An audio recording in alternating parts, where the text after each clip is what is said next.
All right, good evening, everyone.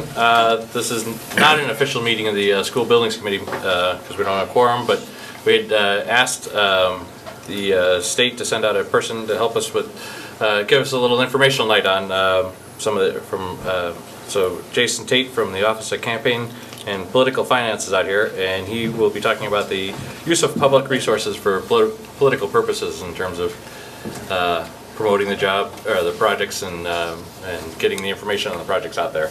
So with that, turn it over to Jason Tate. Thanks for inviting me. These ballot question seminars are very important. We do a ton of candidate seminars. We're invited all over the state, and we travel and we talk to various candidates on the town level, the state level, city level. But these ballot question seminars are very important because they can get emotional sometimes. You know, you've got one side, they're passionate about building a new school for their community. The kids need it. On the other side, you might have some people who are, squeezed for cash. They don't really want their tax rates to go up. And everyone knows each other, and they can kind of clash. So when we get phone calls, complaints, a lot of times they come from these local ballot questions. And so I appreciate you inviting us out here, so hopefully people can learn the rules and they know what to expect moving forward. My boss, his name's Mike Sullivan. He's one of the many Mike Sullivans in Massachusetts government, and he's not running for U.S. Senate. He's actually the former city clerk out of Newburyport, so he gets it on the town and city level, what you're going through, what you're expecting, and also what sort of your perspective on campaign finance. He always, when I go out here, he asks me to tell you two things. You can forget just about everything else, but he asks that you call us. We take 40, 50 calls a day from the general public with questions ranging from, how much money can we give to a ballot question committee all the way up to, complicated questions about independent expenditures for statewide candidates. We give answers, we put them in our phone log, that way everyone has the information moving forward. And the second thing he asks is that he never wants to see his name and your name in the same news story. It's never good. When the local newspapers call about a campaign finance issue, it's usually because the other side called us and asked us to look into something. Today we're going to look at something called the use of public resources for political purposes. It's the Anderson case and its ramifications. We call it the Anderson case because what I'm telling you today, much of it is based on a court case, Anderson versus the City of Boston, and we'll talk about that a little bit right now. Back in 1978, the City of Boston, they had a question on the ballot. It had to do with property taxes. And the city decided, let's appropriate $1 million that we can advocate for this question. So they did that, and some taxpayers in town, including Mr. Anderson, said, wait, that doesn't seem fair. We're against this, but you're going to use our tax money to advocate for it. They went to court, and the Supreme Judicial Court decided in favor of the taxpayers, saying it's a matter of fairness in the electoral process to prevent public resources from being used for campaign purposes. This is not really memorialized in the campaign finance law at all, except for in what we call Section 22A. At the very end, it says, "Nothing contained herein shall be construed as authorizing the expenditures of public monies for political purposes." What it was saying was, if a school department does spend $1,000 on an advertisement saying vote yes on the override, then the school department would have to file a disclosure form with the town clerk. But that doesn't mean it was right. It just means that they had to spend that money. So we have this court case, Anderson, and we also have 22A. And from this, we're able to create guidance on the use of public resources for campaign purposes. Also, if you have any questions as we're going through this, please feel free. So some examples of public resources. What are they? Employee time, copiers, government email, paper, town vehicles, printing presses. Your brother-in-law works for the DPW. He has that DPW truck. You wouldn't want him driving around in the truck putting up vote yes signs on people's lawns. That's the use of a town vehicle for public resources. So this is some of the things. These are some of the things that can be labeled as public resources, but the list could be endless. Today we're going to talk about election financing. So the actual ballot question when it goes to the election and it's administered by the town rather than town meeting. Anderson, the prohibition on public resources does not apply to your town meeting. So a community, a school can spend public monies. It's not a good idea, but they can spend public monies to advocate for a question at town meeting, but not at the election itself. It's about overrides. Overrides are acted upon at election only, not at town meeting, and they're placed on a ballot by the selectmen of the city council. Our main concern when we're talking about Anderson issues, the word is always distribution. Distribution. Was it distributed? Was it pushed out there unsolicited? What kind of distribution is improper? Unsolicited, obviously. Publicly funded, and it deals with an election issue. So those are some of the things that we look at when determining whether or not public resources were used for a campaign purpose. The most common applications. Mass mailings to voters at the public expense. This one comes up from time to time, especially if you have a new superintendent. We had a case recently where a new superintendent came on. They had a building project going, and they spent more than $5,000 to blast out a mailing to the town describing the project and why it would be good for the community. Obviously, someone called us, and we determined that that's the use of public resources for campaign purposes and prohibited. The distribution via student backpacks. This is also a popular one. Materials, election materials, are put in the backpacks of children, and at school, and the children take them home to their parents. Also, the parent phone system used by schools when they call off school for the day because of a snowstorm. Some school districts might use that to call up and say, "Hey, vote yes on the new middle school." Also, the school newsletter. This one's kind of easy to trip up on because here in America we always think, you know, free press, we can put whatever we want, editorialize in a newsletter or a newspaper. But if it's being paid for by public resources, then election issues should not be present in the newsletter. Here are some just real cases, just so you can sort of get a feel before we really get into the meat of it on how we view this. Public school teachers should not distribute a notice to students regarding the formation of a ballot question. So there might be a vote yes ballot question coming up, and they go to all their teacher friends and say, "Hey, we're starting this thing. We'd like a bunch of parents to get involved. Here are our flyers. Can you take these flyers and just put them in the kids' backpacks after school? They'll take them home, and you know, we'll get a whole bunch of people at our meeting." The teachers are using their time to put that in there. That's a public resource. That's a case we had. Using town funds to produce a video to broadcast on local cable access. There was a case once where a government entity, you know, they appropriated about $600 and they had someone produce a video. They went around the building and took pictures of, like, you know, broken radiators and different things, and they put it on local access. For the most part, that's fine, but at the very end, the administrator in charge of that building said, you know, vote yes on the upcoming override, and that was enough to trigger it for us. Yes, sir. I'm on the local cable committee. Yes. All right. Now, we want to put on a presentation with the superintendent. Basically, and we've done this for politicians and everything else, running for office. What's the problem? There wouldn't be a problem with that. Nothing in the campaign finance law. You know, we always suggest that you call the state's Cable Advisory Commission, just to run those questions past them. But as far as the campaign finance law goes, there's no problem. In this specific case, it was because they spent the $600 to produce the video, where it triggered Anderson. All right. Another one, the use of the school's bulk mail permit. You know, the PTO shows up and says, "Hey, these are our fancy flyers. We paid for them, not school resources, but can you send them out? You've got the school list." And they send it out using the school's bulk mail permit. That could also be a problem. Example 4, a school department member used the school department's Connect Ed automated phone system with a message that a vote against the ballot question would mean additional cuts. So it was sort of political in nature, and they say, "Hey, if you guys vote against this increase in the budget, we're going to have to cut all your teachers." They sent that out. That's something that's a case we had. Also, the head of the teachers union sent out an email to all the other teachers on a ballot question, and that's the use of public resources, these emails to send out. Now, I mean, in 1978, I don't think the Supreme Judicial Court even knew about email. I don't even know if it was invented then, but we've had to adjust, and we've determined that yes, an email is a government resource, and you wouldn't want to use that for a government purpose. or for a political purpose, I'm sorry. So those are some of the cases. What about objective or informational material? Your school department puts together a letter that just says, if it passes, this will happen. If it doesn't pass, this will happen. It's balanced. 5 different people look at it and say, wow, this is the fairest document I've ever seen in my life.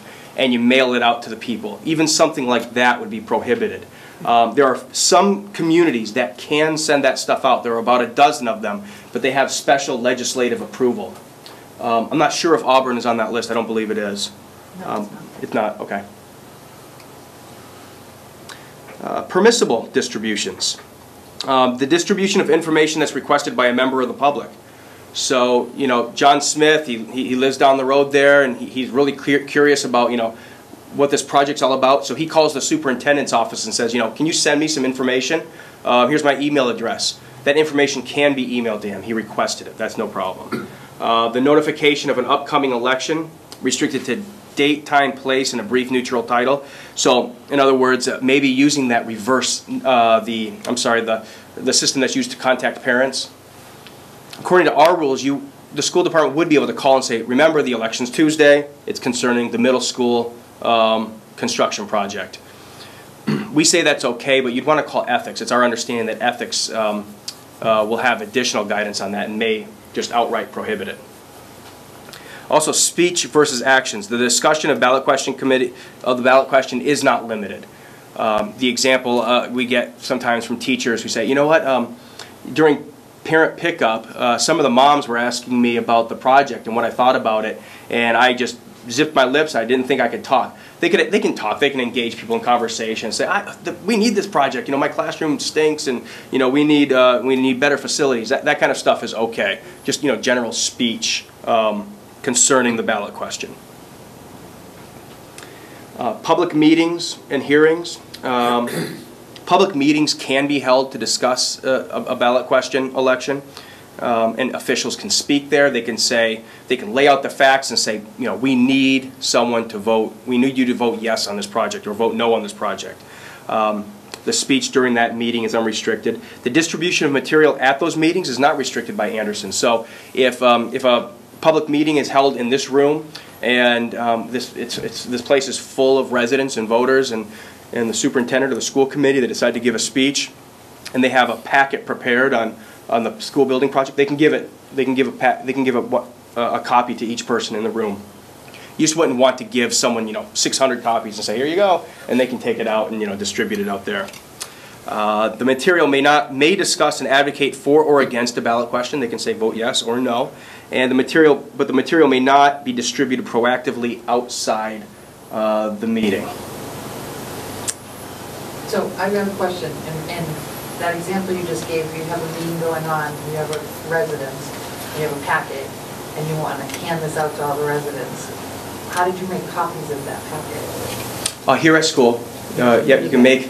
So what's to distinguish between doing that, using the copy machine to do that, and your second slide that talked about the copier? Yeah, she was asking. So you just said you can't distribute out to the public. But then if people come to your meeting, you can make a ton of copies using employee time and distribute it there. The difference is that they came to the meeting and they're sort of requesting the information rather than you just mailing it off to people who might open their mailbox and say, oh, what's this? That's the difference. So if we held a public forum and had it, and we'd be allowed, the school department would be allowed to use the copy machine to make packets for a public forum meeting? That's correct. Yes, they'd be able to do that. Okay.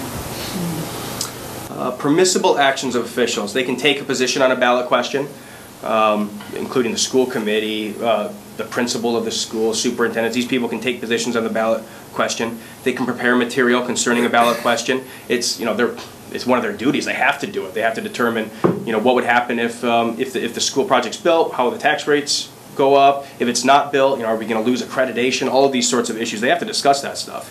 They can hold public meetings and forums concerning a ballot question, distribute material at the meetings, speak to the press, and work for or contribute to a ballot question committee. So these ballot question committees would be formed to either support or oppose, and school officials, they can work for and support these ballot question committees. Any more questions on permissible activities? Yes. So, for instance, if we had materials that we would like to disseminate out to the community, but can't do it through a mass mailing or a mass distribution. We're allowed to have packets available at different school functions, different things like that parents could take away with them if they so chose. At a basketball game, Or something like that, that's what I'm, yeah. probably not. And I say probably not because, you know, there are a lot of gray areas in this law. If you wanted to do something like distribute them at a basketball game, you'd want to call our office and get something in writing back to you. Many schools do that before they distribute something or print something or send out a press release. They'll ask us, hey, is this okay? And we'll come back with it. My conservative advice right now would be no, don't distribute those materials at like a basketball game. You'd be able to distribute them at a meeting that was specifically for like maybe the school budget or the building project itself. Okay, how about leaving packets in These days, the offices this of committee different is schools, having at the it school, at and school also- function. Oh yeah, at their desks or at the yes, that would be fine. You know, so if someone came in and asked for it, you could give it to them. Right. But you wouldn't want it maybe at the front door at parent pickup. So as you know, all the parents come up to get their children, Yeah. it's sitting there and they can just grab some and go. We would say that that's prohibited. But if it's at the school office, Yeah. and people come in and say, hey, do you have any information on the middle school? You could give them the packet. Have it at the desk. Yes. As a parent, could I stand there at parent pickup and hand out flyers that were not made on school? Yes, she was asking whether just as a parent she could hand out flyers that were paid for privately. Yes, that would be fine. We'll talk about equal access a little bit later. But yeah, that would be fine.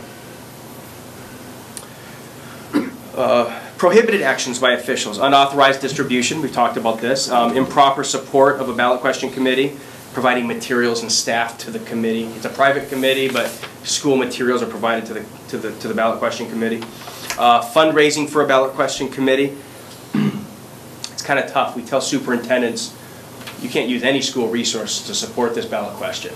All right, good, well, you know what, we'll raise the money privately. You can't raise the money. Public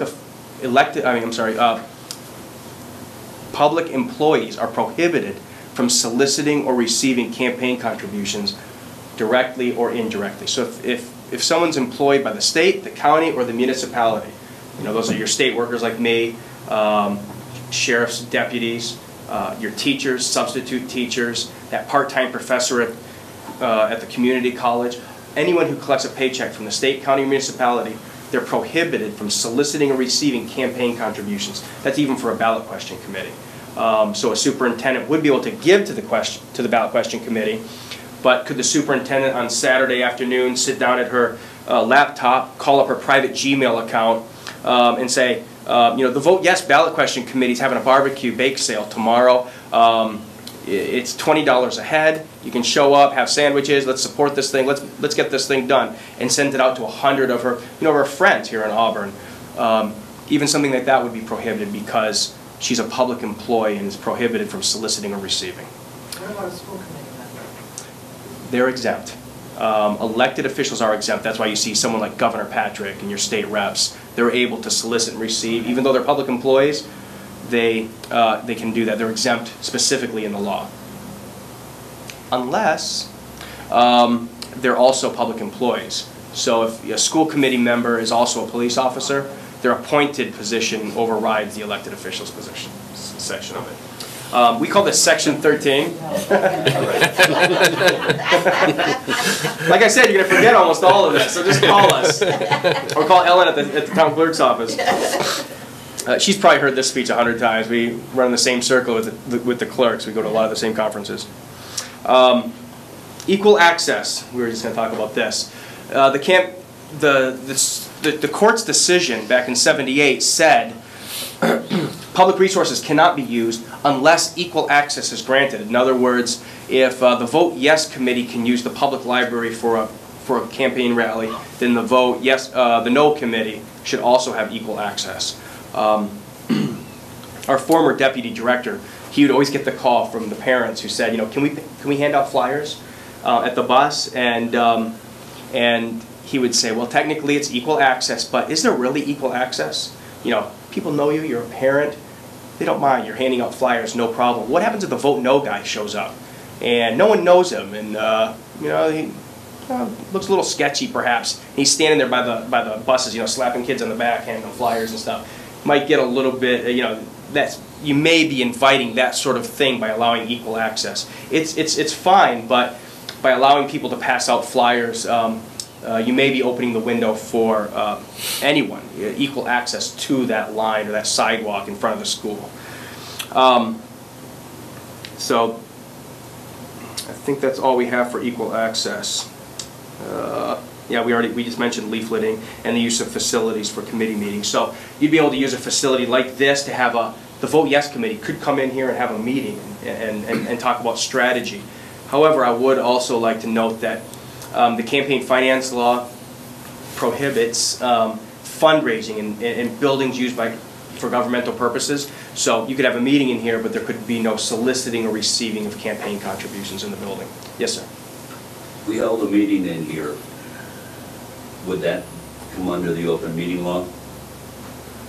That would not be in our purview. I would not know that. Not according to the campaign finance law. That would be another law. You want to consult someone there. Municipal websites. This is something new as well in the past 10, 15 years. Municipal websites can be used as sort of an electronic bulletin board. You can put information on your website. I looked at Auburn School website today, and there's some information about the middle school project. That's fine. It can be up there. I mean, if I'm a resident in Auburn, and, I've got a busy life, I'm running all over the place, but then I read in the paper, oh, this middle school thing's coming up. I wonder what's going on with that. I would expect that I could go to the website and read something. I'm making the effort to go there, so it's not being distributed. It's just being posted, just like a billboard. So information can be put on the website. It shouldn't take on the look of a campaign website. It shouldn't have a flashing banner saying "Vote Yes" and flashing in the eyes. It should just be just the way it is now. Just an information posted on the front page where the public can go and get that info. Let me see here. The material can also include advocacy. So there might be a letter developed by the school committee that says, these are the reasons why we think the community should vote yes and why we need this. That letter could be posted up there, even though it says yes. Those sorts of things are fine, so long as the flashing banner is not there. Email. Officials may use publicly funded email system to respond to questions. We've touched on that. If a question comes in, you can reply to them. But the use of blast emails is prohibited. You probably have a huge email list of parents and whatnot. You could easily blast out information. That would be prohibited by Anderson. So the school department would not want to do that. Other electronic means, Connect Ed, to contact students by phone and their parents. But please call ethics. I'd just like to reiterate that you'd want to call ethics before doing that. It's our understanding that it's prohibited. Newsletters. We spoke about this. I just want to touch real quick on PTO minutes. A lot of school newsletters, they just list the PTO minutes in there, and they talk about all sorts of bake sales and all sorts of different stuff. We got a case once. They sent us a newsletter, a complainant, and they said, look, they talked about the election in the newsletter. So we looked through and we're like, where is this? It's the PTO minutes. It mentions real quick that the PTO voted in support of the upcoming ballot question for a new high school. It was a public resource, though. It was a newsletter produced by the school, sent out and distributed by the school, and it mentioned the election. And we determined that that was prohibited because it mentioned the election. So anytime you're going to be pushing stuff out to the public and it's mentioning this middle school project, please run it by our office. Our lawyers will take a look at it and we'll get back to you. Disclosure. This is almost like two parts. The first part we just talked about, the Anderson part.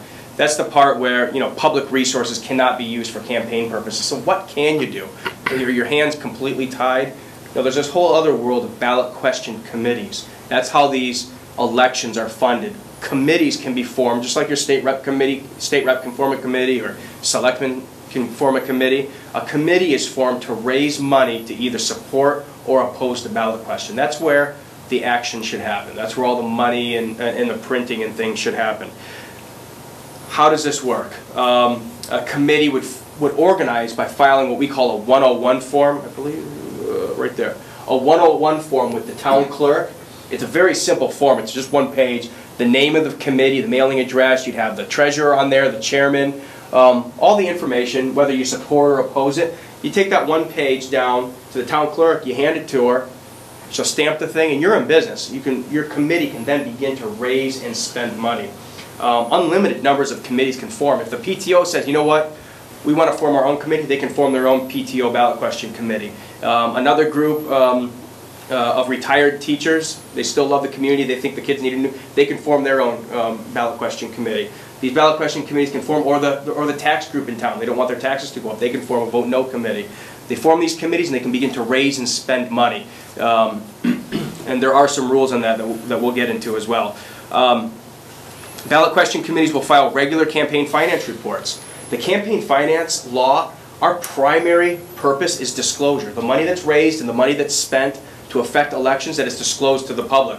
You know, when you read columns in the Herald and the Globe and the Telegram and Gazette, where they talk about, you know, campaign funds and, oh, they took $50,000 from the insurance agency, insurance industry, and they raised $10,000. That's coming from our website or from the campaign finance reports filed with Town Hall.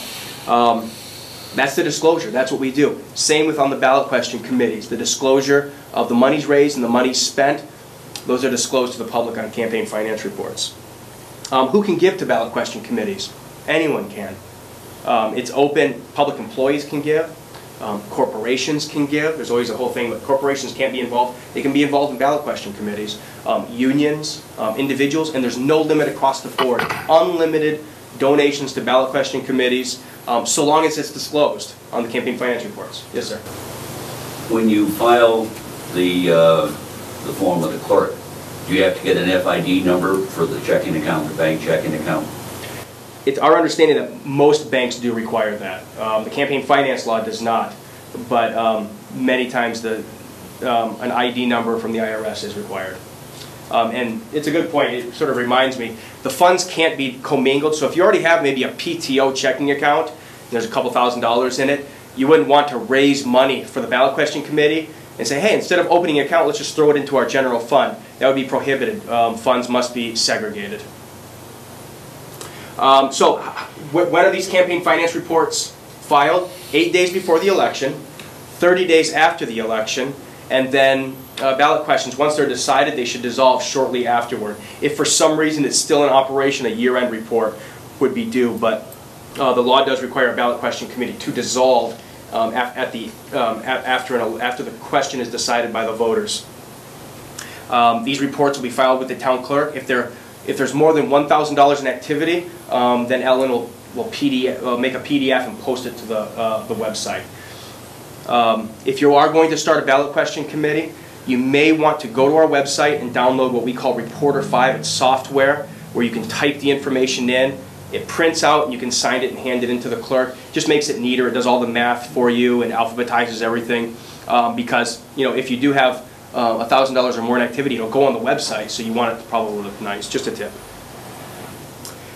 The third bullet down there, you'll see it says individuals, groups, and corporations file M22 forms with the municipal clerk. You know, some of these groups, they may not want to form a ballot question committee. Maybe your Chamber of Commerce in Auburn.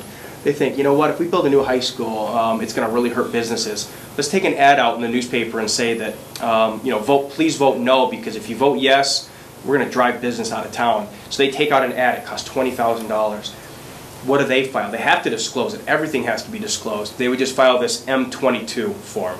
That's what it's called. Now, we'll look at that in more detail here in a few more slides. So this is the organizational form. This is the CPF M102 form. This is the campaign finance report where the ballot question committee would file the ending balance from the previous report, which will be 0 because these will be all new committees. Total receipts, so all the receipts brought in, put right there. Then the subtotal, and then total expenditures, all the money that was spent, and then an ending balance. The ending balance should never be negative. If it's a negative ending balance, then someone messed up. So you can give us a call. We have auditors at OCPF, and they've seen everything. If you're having problems with your report, don't get frustrated. Just call our auditors, and they'll be able to talk you through it. I'm sure they'll be able to find it. Let's talk real quick about receipts. What do you have to disclose? Any contribution of more than $50. So you do have that backyard barbecue, and everyone shows up and they give you $20 bills, and let's go get them. Your committee would be required to get names and addresses of every donor, but you don't have to disclose that to the public if it's $50 or less. You could just report it as a lump sum. If it's more than $50, name and address is required. If it's $200 or more, then occupation and employer is required. So you would want to ask them what their occupation and employer is so that you can report it on the campaign finance report. And why is that? I'm just curious. Why For occupation and employer? Yeah. It's just all part of disclosure. There's a school of thought that you give campaign contributions to influence. You can influence someone's vote, or an elected official or a committee. And so if you give a large contribution, let's say most contributions to a state rep are from a home insurance industry. Why is that? It might be like you just disclose it to the public that, hey, this guy's getting a lot of money from the home insurance industry, and he just voted yes on this home insurance bill, something like that. This is the M22. This is, for that independent group, the Chamber of Commerce. Maybe the PTO. Maybe the PTO doesn't want to raise any money for the ballot question. They already have $10,000 in their account. They're just going to spend that $10,000 down. They would just report it on the 22, saying we bought a mailing, we bought an advertisement. And that would be reported on the 22 form and filed with Ellen at the town clerk's office. The resolution of Anderson cases. If you read through the campaign finance law, there's scary language about jail time and these massive fines and things. That's not how our office generally does it. Our main goal is to work with people. Mistakes will probably get made. If you come across something and you're like, I think we made a mistake, give us a call and we'll try and help you out with that. Occasionally, though, complaints are filed with our office, and we will review every complaint that's filed with us. If a complaint is filed, we may open a case and we would have to resolve it in some way. How do we resolve it? We resolve most cases through what we call a PRL, or a public resolution letter. If you go to our website and you're to look at agency actions, you'll see several PRLs for this very issue, the use of public resources. Generally what it says is, okay, public resources were used for a campaign purpose, the monies were reimbursed to the community or the state, you've been educated on the matter, let's move on. These are posted to the website. If it's a little more serious, we might do a disposition agreement. That's an actual legal agreement, it's signed, usually comes with a significant penalty, but those are very rare. I think we've done maybe 8 in the last 4 years. And then finally, an issue can be referred to the Attorney General's office for criminal charges. That's very rare, and I think it's only been done once before on a public what's this called? On the public resources case. We've only done that once before concerning a school department. If you were to go to our website, which I'm going to go to now, it's at www.mass.gov/OCPF. This is our website. I realize it looks like it's from 1998. In about 2 more months, we're going to get a revamped website. It's going to have fancy, flashy buttons and everything like that. It'll be very easy to use. But this is our website. If you were to look on the left-hand side in that column, it says Agency Actions. This is what we were just talking about. I just wanted to let you put your eyes on it. The first ones here, these were the Attorney General actions. They're individuals, people who took $100,000, this individual, or very bad reporting. They went up to the Attorney General's office. But I just wanted to show you the public resolution letters. And only because it can be helpful to look at public resolution letters, and you can sort of learn if you want to get more information. If you look through and you look for maybe school departments or fire departments, you'll see something. So who's going to be picked on today? Not intentionally, but I see Marshfield first, so I'm just going to click that. There's a public resolution letter for Marshfield, and it says that we received allegations that public resources were used to reproduce and distribute a brochure to all residents in Marshfield. The brochure discussed the proposed new high school building project and the debt exclusion proposed to fund the project. In the end, town funds of $10,000 were used to produce it. The total cost of the brochure was $6,300. To resolve the case, the school building committee, sorry guys, They paid $1,000 together. They all pooled their money and paid $1,000 as sort of a penalty. So that's just a typical case. We did that last year. They as an individual, As individuals, yeah, they paid. out of their own pocket? That's correct. Yep. That was probably a bad example. That's probably going to scare people. This is the first thing I saw. This is not. It wasn't a fine. It's sort of a settlement. So a group might come to our office and we talk back and forth, and they say, you know what, to settle this, this will be the resolution. But was this particular instance the school buildings committee's doing, or was it somebody else doing, and they're the ones that got penalized? In this for it? instance, if I'm correct here, the Marshfield School Building Committee, right here, approved the appropriation of town funds, so they did the vote. They were probably told to, right? Who knows? I'm just guessing right now, but they may have been asked, oh, let's appropriate this money. So that's what happened. They didn't go to this seminar, but they did. They know. They're informed. And so here's our website. I just wanted to show legal resources. If you can't call our office, maybe it's at night and you just want to get an answer, you can go to legal resources on the left-hand side. And you can go to interpretive bulletins. And there are a couple of interpretive bulletins down here. ID 9202, activities of public officials. Above that, the application of the campaign finance law to public employees and political solicitation, and the use of government resources for political purposes. Those three are very helpful for complying with the law, and if you have insomnia for going to sleep at night, if you want to read the thing at night in front of the fireplace. Did you look at those? I assumed you did because I saw. So far, she's been doing very good. When I look at the website and the sort of questions she's been asking, I can tell that she has been looking into this. The superintendent. That is it. Any final questions at all? That's the presentation. You talked about public employees and elected officials. What about appointed? Appointed public employees. They are prohibited by the campaign finance law from soliciting or receiving. Appointed. Yep. So your police officers, firefighters, school teachers, substitute school teachers, maybe the planning board member in town who gets a $100 stipend every month. He's a public employee. He should not solicit or receive. Okay. The school buildings committee is appointed, but they're not paid. So they're okay. They can solicit and receive campaign contributions. Okay. Yeah, they have to be employed for compensation. They have to be compensated. Any other questions? So we did we have a number of public forums.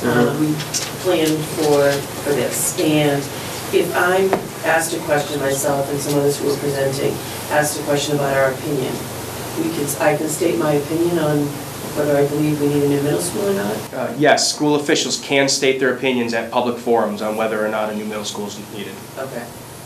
Yes, they can do that. I have a question. Yes.